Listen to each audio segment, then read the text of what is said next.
আজকে সকাল থেকে জোরদার রান্নাবান্না চলছে বাড়িতে, আর আয়োজনও চলছে, সাজানো গোছানোও চলছে। কেন জানেন? আজকে আমার ভাইয়ের আইবুড়ো ভাত। তাই ও বলল যে দিদি ভাই হালকা পাতলা রান্না কর, ওই ভজঘট রান্না করিস না, এই গরমে এত খাওয়া যাবে না। তারপরে তো এদিক সেদিক তো খেতে যেতেই হচ্ছে, দেখতেই পাচ্ছিস।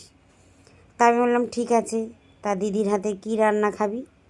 তা ও বললো ফ্রাইড রাইস আর চিলি চিকেন কর, বেশি কিছু করিস না, সাথে একটু চাটনি পাঁপড় হলেই হবে। আমি বললাম এরকম হালকা খাবি? বললো হ্যাঁ, এরকম হালকাই খাবো।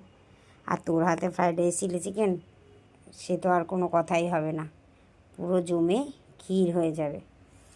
আমি বললাম ঠিক আছে, তাহলে তাই হোক, চটপট ফ্রাইড রাইস আর একটু চিলি চিকেন করে নিলাম, সাথে চাটনি পাঁপড়।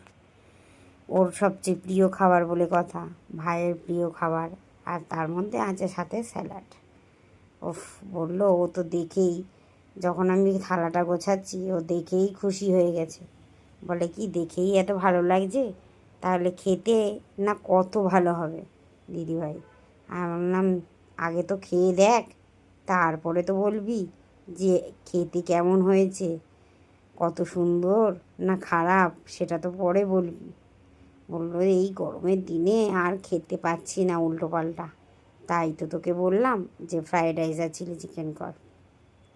আমি বললাম এবার দেখ, থালাটা তো আমি আস্তে আস্তে ভাতটা গুছিয়ে নিয়েছি, আর সাথে চিকেনটাও দিয়ে দিয়েছি, সাইড দিয়ে স্যালাডটা দিয়ে দিয়েছি, সাথে চাটনি দিয়ে দিয়েছি। এবার তুই আর দেরি করিস না, খেয়ে নে, অনেক বেলা হয়ে গেছে, আশীর্বাদের পর্বটা সেরে নিয়ে তুই খেতে বসে যা। আর আমি এই থালাটা সাজিয়েছি, ও একটা সুন্দর করে ছবি তুলে নিল, বললো দিদি দারুণ হয়েছে,